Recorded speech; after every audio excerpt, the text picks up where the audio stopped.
అన్నదంట. ఒక లైలకు కోపం వచ్చిపోయింది.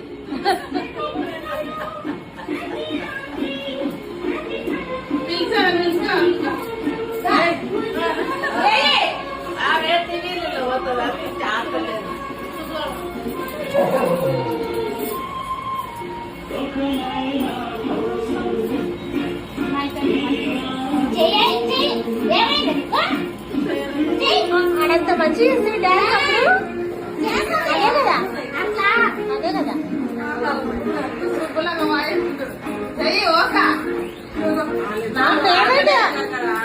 Favourite song చేస్తలేదు.